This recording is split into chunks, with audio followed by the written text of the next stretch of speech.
Ancient Rome, the year 69 AD. In an empire where emperors sit atop the political hierarchy, it is often those who guard them, the Praetorian Guard, who truly decide their fates. This elite unit, directly under the emperor's command, became not only the protector of Rome, but also the most significant instrument in political intrigues, armed conspiracies, and even the overthrow of rulers. The Revolt of the Praetorians, Preparation and Causes. It all began with the death of Emperor Nero in 68 AD, marking the end of the Julio-Claudian dynasty.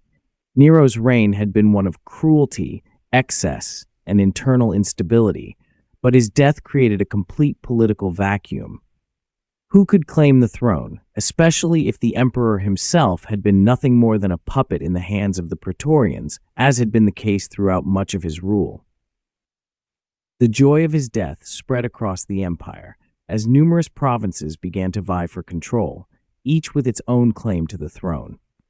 The Praetorian Guard, the most powerful force controlling Rome and capable of influencing the choice of a new ruler, stood at the center of this political chaos. But the Praetorians themselves were in a state of disarray.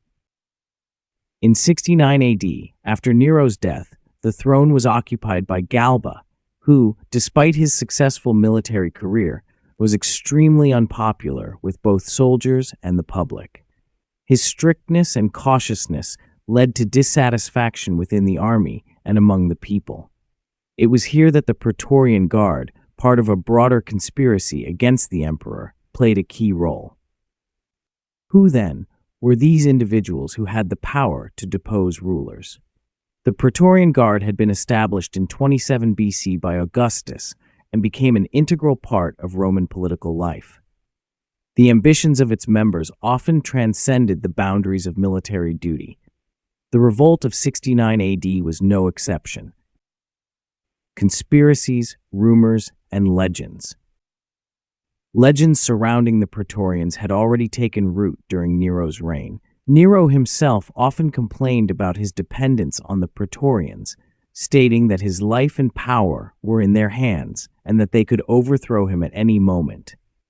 This concern was not unfounded. In 59 AD, the Praetorian Guard had already quelled several uprisings organized by disgruntled citizens and generals. One of the most vivid stories of the time is the intrigue surrounding Galba, the emperor chosen by the Senate after Nero's death. Though Galba seemed like the ideal candidate, promising to restore order to the empire, he encountered fierce resistance from the Praetorians. They could not forget his poor reputation among soldiers, and soon he became the target of a conspiracy. His assassination became the dramatic climax of the political struggle. Within a short time, Otho, supported by the Praetorians, ascended to the throne, but his fate was similarly sealed. Only a few months later, Vespasian rapidly rose to power, with the Praetorian Guard again playing a decisive role in his ascent.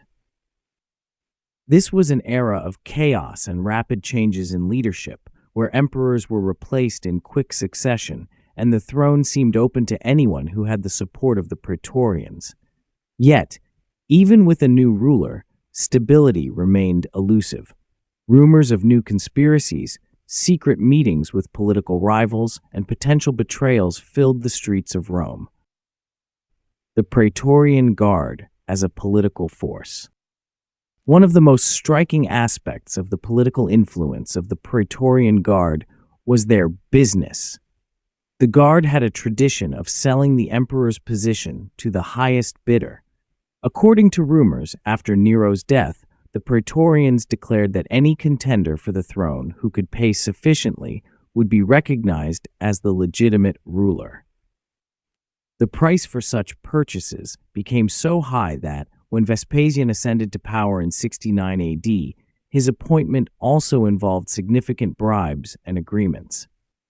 There are rumors that some Praetorians played the role of not only bodyguards, but also spies, spreading rumors, orchestrating secret murders, and fueling political unrest within the highest circles.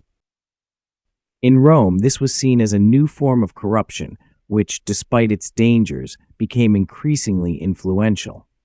However, emperors, recognizing the threat of the Praetorian Guard, attempted to find ways to control its actions.